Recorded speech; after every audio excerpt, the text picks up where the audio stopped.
నమస్తే, నేను మీ Gopi. Welcome to our channel. ప్రస్తుతం మనతో పాటు ఉన్నారు సుప్రీంకోర్టు అడ్వకేట్ సాయి కృష్ణ ఆజాద్ గారు ఉన్నారు. ఆయనతో మాట్లాడు. నమస్తే అండి. నమస్తే గోపి. సో మనం చూసుకోవచ్చు, ఈ మధ్యకాలంలో చాలా మంది వీలునామా రాయకుండా చనిపోతే ఆయన ఆస్తి ఎవరికి వెళ్తుందని ఒక పెద్ద డౌట్ అందరి మధ్యలో అయితే మెదులుతా ఉంది ఈ మధ్యకాలంలో. సో ఇంకొకటి, చాలా మందికి అప్పులు ఇచ్చారు కొంతమంది అంటారు, వడ్డీ వ్యాపారస్తులు. సో వాళ్ళు సడన్ గా చనిపోతే వాళ్ళకి వచ్చే డబ్బులు మొత్తం కూడా ఎవరికి వెళ్తాయంటారు మీ మాటలు? మంచి ప్రశ్న అడిగా గోపి. ముఖ్యంగా అసలు వీలునామా అంటే ఏంటో నేను రెండు ముక్కల్లో చెప్తాను, కంటిన్యూషన్ గా మనం ఓకే. వీలునామా అంటే ఏంటంటే జనరల్ గా ఒక వ్యక్తి జీవించి ఉన్న కాలంలో అతను సంపాదించిన స్థిర చరాస్తులు ముఖ్యంగా. అయితే చాలా మంది స్థిరాస్తులు అంటే ఇల్లు పొలాలు అనుకుంటారు. చరాస్తులు అంటే తెలుసు కదా మనకి, క్యాష్ కానీ గోల్డ్ కానీ. ఇంకొకటి కూడా ఉంది, చాలా మంది తెలియదు, మేధో హక్కులు. మేధో హక్కులు అంటే ఇంటెలెక్చువల్ ప్రాపర్టీ లాస్ అంటాం. రైట్.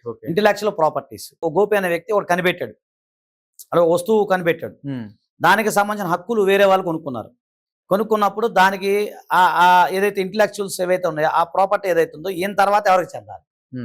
అలాగే గోపి ఒక బుక్ రాశాడు, కాపీరైట్ అంటాం. ఆ బుక్ రాసిన సందర్భంలో దాని మీద కొంత లాయల్టీ వస్తుంటుంది.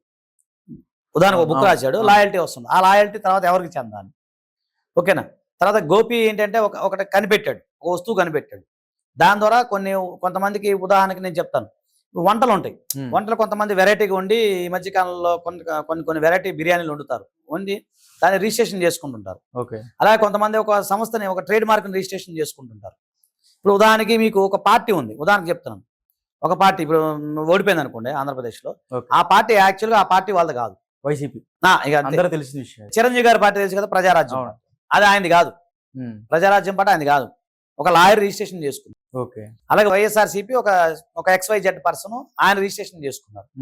మీకు అర్థమైంది కదా. సో ఇలాంటివన్నీ కూడా రిజిస్ట్రేషన్ చేసుకునే కొన్ని పార్టీలు, సంస్థలు ఏవైతే ఉంటాయో అవన్నీ కూడా ఉంటాయి. అవి కూడా ఎవరికి చెందాలి, అవి కూడా వారసులకు వచ్చేస్తాయి. సో అందుకని ఏంటంటే వీలునామా అనేది తన యొక్క మేధోవ హక్కులు కానీ, అతనికి వచ్చే లాయల్టీస్ కానీ, ఇంట్రెస్ట్లు కానీ, లేదంటే ఇతను ఒక వేరే కొన్ని కుటుంబానికి సంబంధించిన వారసత్వానికి వచ్చే హక్కులు కానీ కొన్ని ఉంటాయి.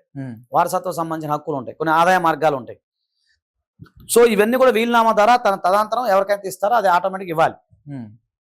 ఒకవేళ వీలునామా రాయలేదనుకోండి, వీలునామా రాయకుండా ఒక హిందూ పురుషుడు కనుక మరణిస్తే, ఇప్పుడు మీరు చెప్పిన మేధో హక్కులు కానీ అన్ని కూడా ఆటోమేటిక్గా వాళ్ళ యొక్క ఎవరైతే ఉంటారో వాళ్ళకి ఆటోమేటిక్గా వచ్చేస్తాయి అనమాట, పిల్లలకు వస్తాయి. ఇప్పుడు ఆడవాళ్ళకి మగవాళ్ళకి అని ఏం లేదు, తేడా లేదు. ఎంతమంది ఉంటే అంతమంది. భార్య బతుకుంటే భార్యకు వస్తుంది, తర్వాత కొడుకుంటే కొడుకు, కూతురు, అందరికీ సమాన హక్కులు పిల్లలకు వస్తాయి. ఆ విధంగా ఉంటుంది. ఇప్పుడు మీరు అడిగారు, ఒక ప్రశ్న అడిగారంటే, ఉదాహరణకు ఒక ఆయన ఉన్నాడు, వడ్డీ వ్యాపారస్తుడు. ఆయన ఏంటంటే జనరల్గా ఊళ్ళలో మనం విలేజ్ ప్రాంతం నుంచి వచ్చిన వాళ్ళం కదా, మన ఊళ్ళలో ఏముంటుంది అంటే ఒక సేటు గారు ఉంటారు, ఒక XYZ సేటు ఉంటాడు. ఆయన ఏం చేస్తాడు, కొంతమందికి వడ్డీలకు ఇస్తుంటాడు, డబ్బులు వడ్డీలుగో లేకపోతే ఇచ్చుకుంటాలో పుచ్చుకుంటాలో ఉంటాయి. ఇచ్చుకున్న మళ్ళీ ఆయన కొంత బాకీ ఉంటాడు, ఎవరికో XYZకి ఉంటారు, కొంతమంది బాకీలు ఉంటాయి. బాకీలు ఉన్నప్పుడు ఏమవుతుంది, వీళ్ళు ఏం చేస్తుంటారు, వీళ్ళు ఒత్తిడి చేస్తుంటారు కుటుంబాలని. మీ నాన్న అదే డబ్బులు తీసుకున్నాడు రా అంటారు, మామూలుగా మనం చూస్తుంటాం. కానీ ఈయన ఎవరికి ఇవ్వాలనేది ఈయన దగ్గర ప్రామిసరీ నోట్లు అవన్నీ ఉంటాయి. అప్పుడు ఆ ప్రామిసరీ నోట్లు, చెక్కులు ఏవైతే ఉన్నాయో ఈయన వారసుడిగా వీళ్ళు కోర్టు పర్మిషన్ తీసుకొని వాళ్ళు కొట్లాడచ్చు. ప్రామిసరీ నోట్ ఇప్పుడు ఈయన పేరు మీద ఉంది, XYZ పర్సన్ పేరు మీద ఉంది, ఆయన చనిపోయాడు. సో వాళ్ళ వారసులుగా ఇంకొకరు ABCD అనే వాళ్ళు ఉన్నారు, వాళ్ళు కొట్లాడచ్చు. జనరల్ మన విలేజ్ ప్రాంతంలో ఎక్కువ ఇలాంటివి జరుగుతూ ఉంది. కొట్లాడినప్పుడు ఆటోమేటిక్ ఆ డబ్బులు వసూలు చేసి ఇక్కడ ఇవ్వచ్చు. అలాగే అప్పులు ఉన్నాయనుకోండి, దానికి ఆస్తుల కంటే అప్పులు ఎక్కువ ఉన్నాయనుకోండి, అప్పుడేంటి పరిస్థితి, ఖచ్చితంగా కట్టాల్సింది, వారసులు కూడా కట్టాల్సిందే కదా, తప్పదు. కొంతమంది నాకు సంబంధం లేదు, ఆయన చేసినప్పుడు నేను ఎందుకు కడతా అంటారు. అది తప్పదు. ఎందుకంటే వ్యాపారాత్మకంగా తీసుకుంటే ఎవరైనా చేయలేదు, దాని జడ్జిమెంట్స్ ఉన్నాయి. కానీ కుటుంబ ఖర్చుల నిమిత్తం, కుటుంబ అభివృద్ధుల నిమిత్తం, పిల్లల అభివృద్ధుల నిమిత్తం, ఇప్పుడు ఒక వ్యక్తి చనిపోయే ముందు ఒక వ్యక్తి దగ్గర 10 లక్షలు తీసుకుని ఆ పిల్లడికి, ఒక పిల్లడు ఉన్నాడు, ఆ పిల్లడికి డొనేషన్కో లేకపోతే ఇంజనీరింగ్ కాలేజ్ సీటుకో దానికి కట్టాడు అనుకో, అది ఆయన వ్యక్తిగతం కాదు కదా. అలా కాకుండా ఆయన వ్యక్తిగతంగా ఎంజాయ్ చేశాడు అనుకోండి, ఆయన దానికి సంబంధం లేదంట. అంటే ప్రామిసరీ నోట్లో రాసేటప్పుడు అందుకే నా కుటుంబ ఖర్చుల నిమిత్తం అని రాయించుకోవాలి కొన్ని సందర్భాల్లో. ఇలా ఉంటాయండి, ఇవన్నీ ఉంటాయి. సో కొన్ని సందర్భాల్లో మనం చూసుకోవచ్చు, ఊర్లో కూడా ఈ డబ్బుల కోసం తండ్రి ఒకళ్ళు చనిపోతే శవం ముందే తన్నుకుంటా ఉంటారు డబ్బుల కోసం. సో అలాంటి సిచ్యువేషన్ ఏం చేయాలి సార్? అది కొంచెం బాధ అనిపిస్తుంది గోపి, దాని మీద వీడియో చేద్దాం అనుకున్నా. ఇప్పుడు మంచి ప్రశ్న అడిగాం. ఇప్పుడు మనం చూసాం, మొన్న ఎక్కడో ఏదో ఒక ఊర్లో ఆ శవం అక్కడ పెట్టి బేరసారాలు ఆడుకుంటున్నారు. అవును. అది ఇక దానికి మనం వాళ్ళ మనుషులు అవునా కాదనేది నాకు తెలియదు, కానీ అక్కడ నువ్వు ఎంత ఖర్చు పెట్టు. ఇప్పుడు నేను చాలా మంది, నేను పంచాయతీలు కూడా నేను చేసా ఊళ్ళల్లో, నేను సర్పంచ్ చేసినప్పుడు పంచాయతీ చేసిన ఊళ్ళలో ఎట్లా ఉంటుందంటే, చచ్చిపోయాడు తండ్రి, 3 కొడుకులు 4 కొడుకులు ఉంటారు.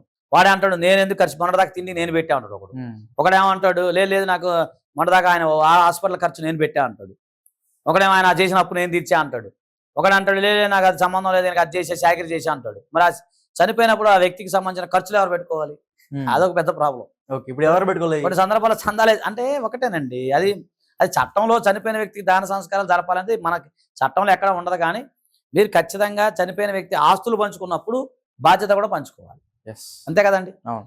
సో అందుకని దయచేసి ఇలాంటివి రాకూడదని నేను కోరుకుంటాను. ఇప్పుడు ఒక వ్యక్తి ఉన్నాడు, చనిపోయాడు, ఆయన సంపాదించలేకపోవచ్చు, కొన్ని సందర్భాల్లో నేను సంపాదించి పెడితే అవి మీరు పంచుకుంటారు కదా, అలాగే బాధ్యత కూడా అందరూ పంచుకోవాలి. కాబట్టి ఊళ్ళల్లో ఇవన్నీ జరుగుతూ ఉంటాయి. ఊళ్ళని కాదు, చాలా చోట్ల నేను చూశాను. కాబట్టి ఏంటంటే ఈ చనిపోయిన వ్యక్తి ఆస్తులకి మీరే రెస్పాన్సిబుల్, అప్పులు కూడా మీరే రెస్పాన్సిబుల్, వారసులు అనేవాళ్ళు. సరే, థ్యాంక్ యూ అండి. Thank you.